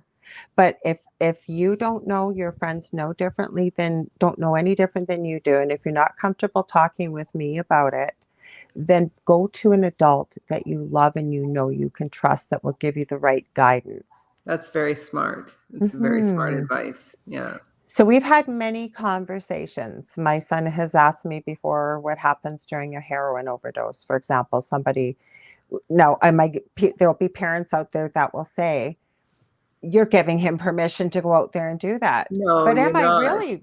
I think it's No. important to talk. That's why I brought that up. This whole Yeah, thing. We need to talk about these things because we don't learn otherwise when we make these things taboo, I really believe. it's true. Yeah. Hmm. So, what's your plans for the next? What have you got coming up? And congratulations again that you came through your chemo. And as I understand, you're well. Yes, I am. I'm in I'm so remission. happy. So thank Yay. you. Yay. So what do you Uh, got on your plate? What's coming up? Like, let's hear some of this stuff. Is there another book well, or I have a couple of different projects I'm working on. I am trying to, as I mentioned, turn every part of the book into a course. So Mhm. that if you I really love it. enjoyed the Mistress of Mysticism or the spiritual striptease and you want to do more, then Mhm. I will have a course that you'll be able to access. And I'm excited about that because I love teaching and leading, things like that. I'm also working on another book. So Okay. I have a couple more books that I have floating around, but I'm working on one specifically. Okay. Yeah. And I'm Good. also looking at starting my own podcast. So it'll, Oh, yeah, interesting. it'll be Interesting. called The Resilient Mystic. Oh, I love the Yeah. title. I didn't plan on becoming a podcaster. I was on a previous network, and this was probably about 6, 7 years ago. And somebody asked me if I wanted my own show. And my first answer was going to be no. And I literally heard from Spirit say yes. So I said yes. And it was a couple days, they were opening a second part of their studio. It was Studio B. And they said, oh, don't worry. And I had a show every night from Monday through Friday, had no idea what I was doing. And 10 minutes before my first show, because the producer said, told me, don't worry, you won't need a topic. We're going to come on with you. We're going to be there to talk. I had nothing. Everything broke loose with the studio. I Oh had no no. guest. I wasn't even on video, so I couldn't even have dead air. And Oh, thank God, a friend of mine, I used to call into his show all the time. He called in and saved my butt. And there was a wow. scheduling snafu. So it was supposed to be 2 hours Monday through Friday, and there was two shows a week. And that particular night, it was only 1 hour. And at that end of that hour, I kept going, oh, thank you, thank you, thank you. And here I am, how many years later? But I think that's going to be excellent. You doing a podcast. Thank you. I'm excited. I'm Mhm. excited for it. Yeah. So, what kind of things are you hoping to talk about? Obviously, about Soulphoria and. A little bit about Soulphoria, but I'm really hoping to bring on people who've had to struggle with some form of resilience in their life and have Mhm. used a mystic aspect to help them through it.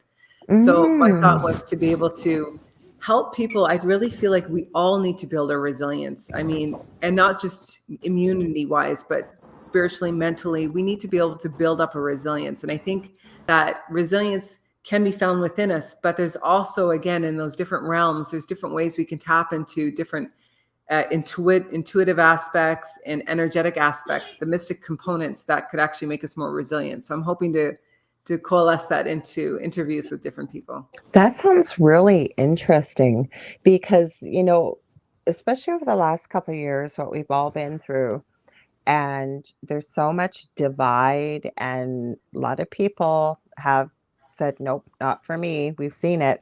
They've taken their own lives and what have you. And again, dealing with mental health with people, you know, if I never, because if you don't experience it yourself, it's very difficult to know exactly what something feels like. And I've had a few people explain, for example, depression, and the way they've described it has literally just pierced my soul to know that somebody is at that point. But those that have made it through to the other side, a lot of them I have found have said, I heard from somebody just to take it one more day. Or sometimes I'll say to people, sometimes all you can do is take it minute by minute or hour by hour, right? It's true. And enjoy the moments in between. The moments where Mhm. you have those slightly brighter moments, Mhm. really savor those moments. Mhm. I find the other thing, and I started this practice a couple of years ago. And when I wake up in the morning, sometimes I forget, but I really try to be disciplined about it. When I wake up in the morning, I do try to do a little bit of a meditation, but it's mostly centered around gratitude. Thank you. Thank you for the bed. When I go to bed too, thank you for the bed I'm sleeping in. Thank you. You know, it just feels so good and feeling in the sensations of like my body's sore. It feels great because, and when you talk to people, some people have never even considered how powerful gratitude is. They'll say, well, what do I have to be grateful for? And I'll say, It's well, true. you woke up this morning, right? You Yeah. had a roof over your head. Did you have a cup of coffee? Did you? It's those little things, but I also think it goes hand in hand that helps to build resilience. What's your thoughts on that? I think the gratitude definitely builds resilience. I think resilience is a mindset, but it's also the energy that you find within yourself, I think. Mhm. So I think I saw a little thing just pop up there. I put it up. Oh, sorry, I didn't mean to distract you. Oh. I thought it was a kind comment. Thank you, Sarah. She Oh, said, thank keep you, up the Sarah. good work. And it Yeah, looks like it's directed at both of us. So thank you. that's Mhm. beautiful. Yeah. Um, I think that gratitude can definitely play a role in helping to build your resilience, as well as just realizing that you are doing everything you can. So, an affirmation I've heard through one of the online yoga teachers before that I loved was at the end of every day, just ask yourself, have I done my best today? I love Yes, it. then this is enough. Then that is enough. And that allows you just to kind of feel like, okay, I've done my best today. And that can help build your resilience too. That's so powerful because in this day and age, with the online that people are seeing and Mhm. these, it's fictitious. Even reality TV is fictitious. Oh And yes. people are measuring themselves. Even when I was growing up, I had a bit of an eating disorder in my later teens because, and I'm not blaming it on anybody, but you'd see these impossible models that were real thin. And it's like, my God, I've got this voluptuous body now that I embrace. But back then it was like, my God, I think I'm fat. And, you know, it leads to these type of things. So that's why I think it's so important what you were just talking about, instead of measuring It, ourselves against everybody else. Comparanoia is what I call it. Oh, I like that. Yeah, it's when we're comparing, and I think almost everybody is doing that. And it used to be a fear of being seen. Now there seems to be a fear of not being seen. Yes, If you're not FOMO, seen, fear you of don't missing out. exist. Exactly. But you do exist. I mean, that's where the spending time with yourself and just with yourself can help you to realize that you're a real person. You're a thinking, feeling, loving, beautiful being right now in this moment. And If you could real. just take the moment, everybody should just take the moment and hug themselves and be grateful for that. Mhm. Because I mean, that's a beautiful gift to give to yourself. And every time you do that, you're building up your resilience as well. You're making yourself a stronger person. You just said that. You're exactly right. You're real. Because I remember again, we work with many different mentors over the years. We can all learn from one another. And one of the mentors that really, really stuck with me was, what other people think of me is none of my business. And I remember when I first heard that and I was like arguing with myself, going, of course it's my business. I care what people think. And then now I get it. Like it kind of goes hand in hand with what you just said. Have I done my best today? It does. And unfortunately, I mean, fortunately and unfortunately, we are social creatures, which means we care because it's built into our biology to care what people think. Because Hmm. back in the day, if we got kicked out of a tribe, how would we survive? So it's Exactly. also being accepting of the fact that, okay, sometimes I might have these things, but again, just feel the experience, accept it, acknowledge it, appreciate it, and then let it Move pass on. through you. Yeah. Mhm. Well, then, again, I go back, I talk about this often on the podcast, but with working with people, say, for example, with terminal illnesses, and I said, I have yet to ever have met a person. I've been so deeply grateful for families to have asked me to be part of this process when their loved one is transitioning. And, you say we're in there for IV therapy or something.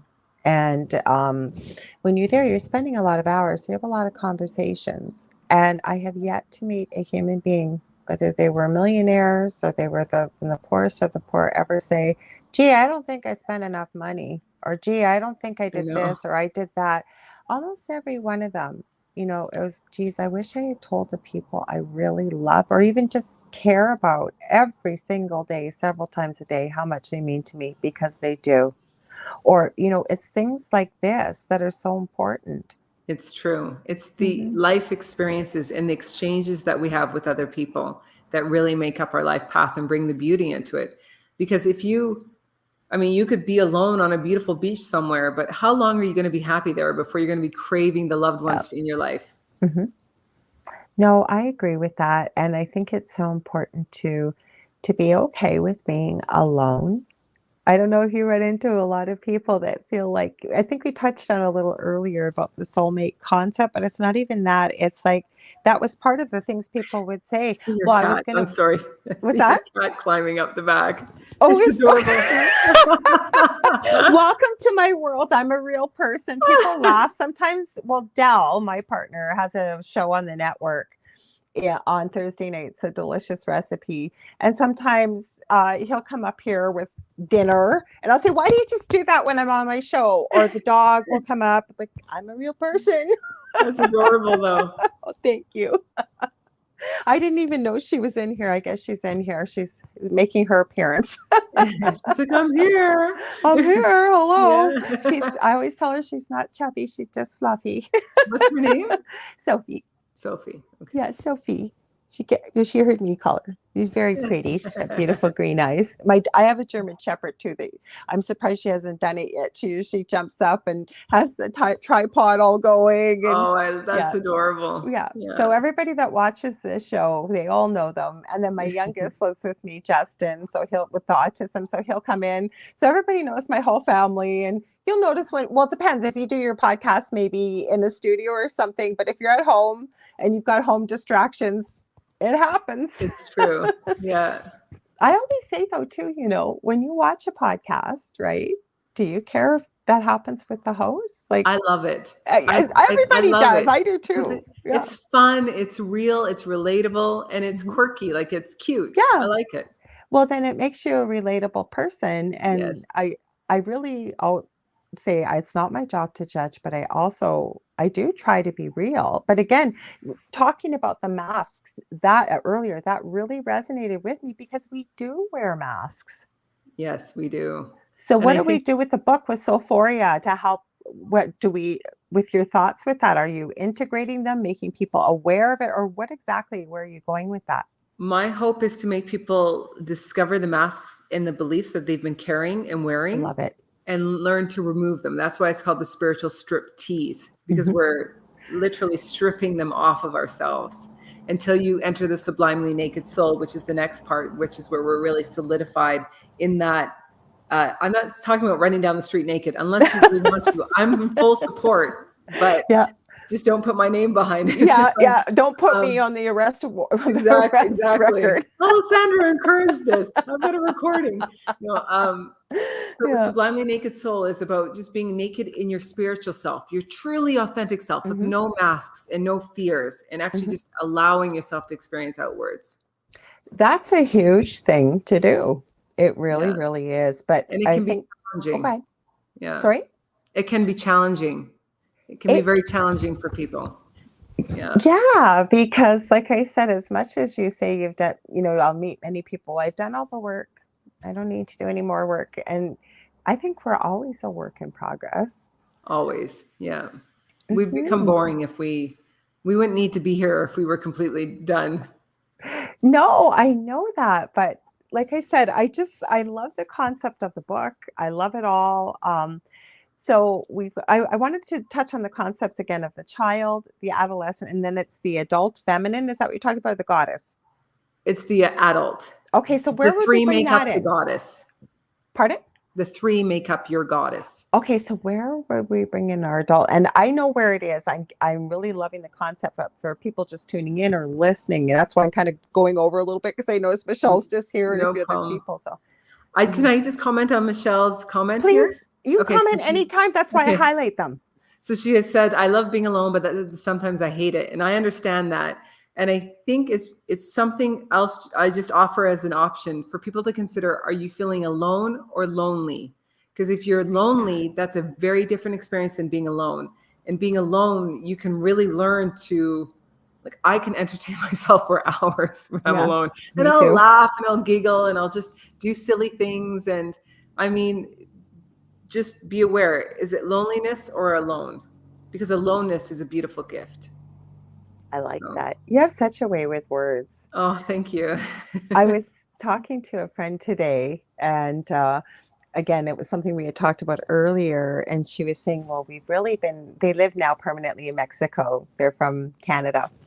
And she was saying, well, I've really been overindulging the last few days. I've been eating food I don't normally eat and what have you. And I stopped right in the middle it was a voice message, and I messaged her back and I said, I hope you embrace it, because all I keep hearing is it's food for the soul. It must be what you need right now. Mm-hmm. Exactly. Yeah. Mm-hmm. So I think that's kind of what it's all about, really, is just, it sounds like, you know what I think the most I resonated with was the analogy that you gave about the car with the mind, body, and soul. Yes.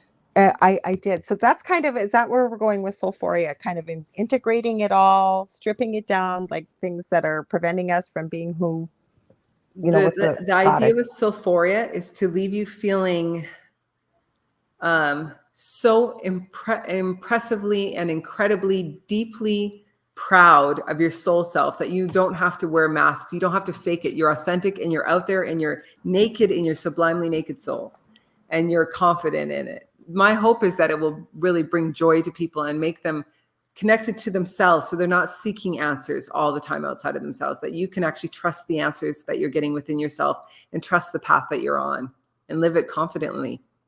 I love it. I love it. Sounds like everybody in the world needs to read this book. What a different Well, world I we'd would be love in. everyone in the world to No, read but what it. a different world we would be in, wouldn't we? It's true. It's true. We would be in a very different world. Yeah. Okay, so just something that came up in my mind. I'm noticing a real climate of fear because of people that choose because if we turned off, say, multimedia, not podcast, maybe. No, I'm just joking, but you know what I mean, like Social TV and media. news and newspapers and things like that. If those didn't exist, I don't think we would have been in the climate that we were for the last 2 years. And I'm not trying to get political. Where I'm going with this is, how can people use your concepts in the book to get out of that place of fear, for example, because there's a lot of that collectively. Well, I think a lot of the exercises in the book will empower people to be able to trust themselves more. And when you trust yourselves more, you're not relying on the feedback, like the social loop feedback and all of those different things. So that allows you to remove yourself from that fear. I also talk about doing a spiritual detox. Oh, So a let's talk spiritual about that. detox would Mhm. actually be shutting yourself down from social media for a week and not reading the news and not touching anything except focusing on your internal self. So that means no news, means even spiritual stuff. Like some people will shut everything down, but they'll still be doing, grasping over here for the spiritual stuff. We want to actually detox you from everything, because that will actually allow you to reconnect with yourself in a pure way. Okay, so how do we make that happen? And I'm not challenging or anything, because I'm hearing these questions in people's minds. That sounds like a great thing, but I've got life happening. I've got family, I've got work, I've got all this stuff going on. How do I go to that place? I want to go to that place, but how do I integrate it all? So my suggestion is to start off small. It doesn't have to be a week. It's just like meditation. You can sit for 1 minute and you will get a gift from it. Let's say you decide that, sometimes I've told myself when I've been very anxious about different life situations, I might say, okay, I'm going to give myself the next 3 hours. I'm giving myself permission not to worry about anything, just to put it all away and not to think about it. And you can do that. So you can do it in little chunks and build up from there. It doesn't have to all happen at once. I love it. Now, Michelle wrote that she said when you had asked if she was alone, or she said probably lonely.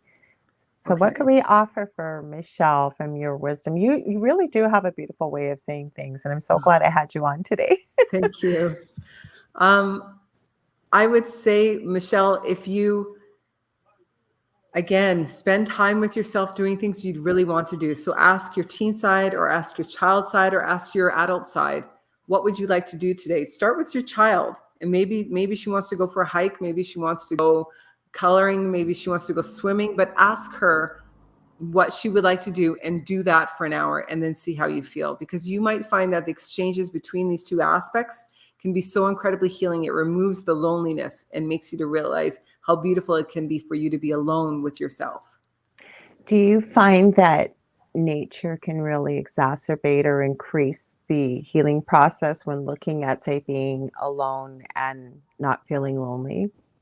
Nature is a huge gift, because I Mm-hmm. feel like in nature, you're never alone. You have the trees. If you're like me and you go for walks, I stop and I touch the trees. I'll talk to the trees. I'll Yeah. name the plants.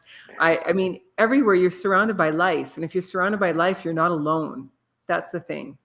But we're never really alone. And there's, when people No. feel that they're lonely, and I'm not pointing, she said, okay, thanks, I understand. And I'm not pointing a finger at you, Michelle. But what I'm saying is many of us have felt alone. But I know also Michelle has some understanding in spirituality as well, that, we have our ancestors, like you said, or our guides, or with the Akashic records, we call them the masters, teachers, and loved ones, the ascended there's so many out there. And then in spirit, like you said, in nature, my goodness, the nature spirits, if you believe in that. I'm a big proponent of that. Right? We're never alone. Oh no, never. And Mm-hmm. if you're wanting to connect with anything like ancestors or entities, then my suggestion is to start by making a commitment to build a relationship with them. So you can find an object, like I have a bracelet here, if you can see it. And this to me represents a specific energy. And so I use this to connect with this energy. And that actually means inviting them in and spending time with them and listening, and not just talking at them. You're not just going to be talking at them. You actually want to receive back, have a conversation. So she just wrote here on. She said, I live on 200 acres, but recently lost family, still recovering. I'm so sorry, Michelle. I'm sorry for your loss. We were talking about grieving earlier, actually, in the show quite a bit, Michelle. So if you get a chance to tune in to the beginning of the show, I hope that maybe something we've talked about might help. Or if you have anything else to add, you're more than welcome, Alessandra.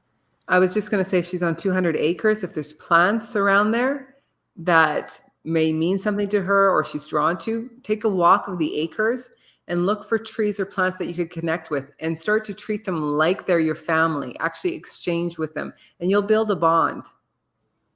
I agree. Like I said, my partner, Dell, with his show here, the reason I mentioned it, and I'm going to read your comment, because she said that's probably where my lonely comes from.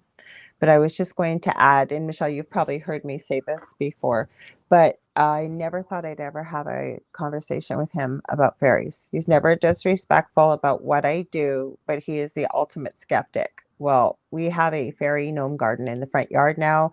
And I just said to him, we were looking at the garden the other day, and I said, oh my gosh, we're becoming old people. Look at us marveling over our garden. We know really that's not what it's all about, but so Michelle, you had added here, you said, thanks, Alessandra. Thanks, Laura. Because she said, that's probably where my lonely comes from. That's understandable. That's very understandable. Mm-hmm. Yeah.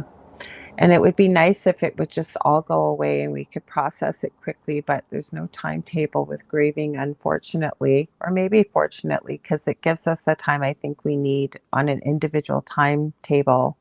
There really is no timetable. It's your timetable And to process. allow Go ahead. yourself to experience all the feelings that are coming through with the grieving process, because there might be anger, there might be sadness, there might be numbness at some points, but just experience them and move through them. Don't push Mm-hmm. them away, because that will just delay it. It will cause stagnation of energy. Mm-hmm. Yeah, so I hope you can listen to the earlier part, Michelle. And then if you have any questions, I put Alessandra's contact information on the banner, but I can certainly, direct. You've got a page, don't you? You've got a web page, I know you do, but do you Yeah, have a page on Facebook or any other I social media? do. They can find me under Okay. Alessandra Segrado or Okay. soulphoria.ca. Oh, good. Okay. Because Yeah. I can certainly connect you to Michelle. She said I will later. Yeah, I know it's morning over there right now. So thank you for tuning in because she's over in Australia. So Okay. yeah, she's a sweetheart. Her and I connected, and I think we have the same birthday. We didn't even realize. She just happened to find my show one night, and she makes orgonite like I do and resin and so a lot of people that tune into the show, you'll find that when you're doing your podcast that you'll find all these people that you connect with. So I'm looking forward to that. Yeah. so those are the places we can get a hold of you. Then, like you said, she sent 2 X's. So at Alessandra Segrado on Facebook. Is there any other social media? And then your website is Instagram, okay. Twitter, and then my website is Soulphoria. So Soulphoria. Okay. Soulphoria.ca.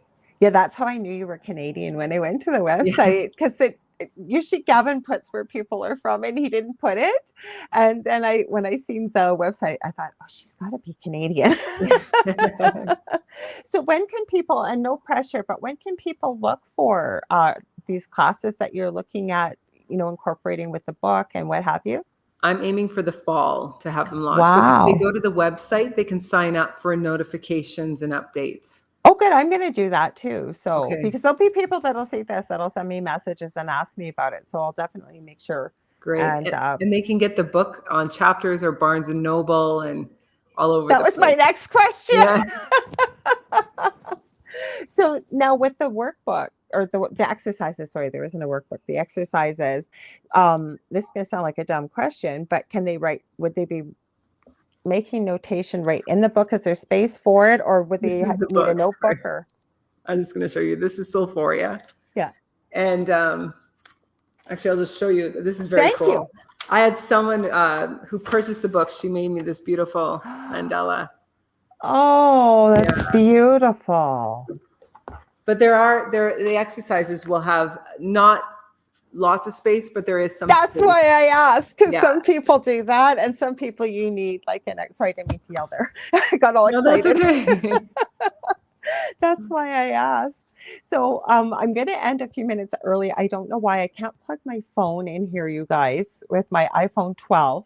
And it is, I can only plug the headphones in. If I don't have the headphones in, I don't know what it is with the iPhone. You can't hear with StreamYard. Like I literally, and I'm sorry, I'm going to do this to you guys. I will be like this, trying to hear.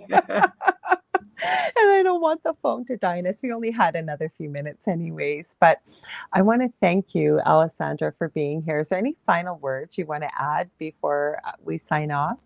I just hope that everybody who picks up the book enjoys it, and that you all take some time over the next week to spend some time with yourself, maybe a little bit of self-pleasure and self-love, and just explore what it is to be you. Become curious about yourself. I love it. I hope that I can have you back on here again when you've got your next phase with the book or what have you. I really enjoyed talking to you tonight. I'm so glad you came on this show. Well, Thank thank you. you so much, Lorilei, for having me on. It was awesome. I love this type of conversation. I probably seem like I'm all over, but I get so excited about this and I've got like a million I questions in my appreciate mind.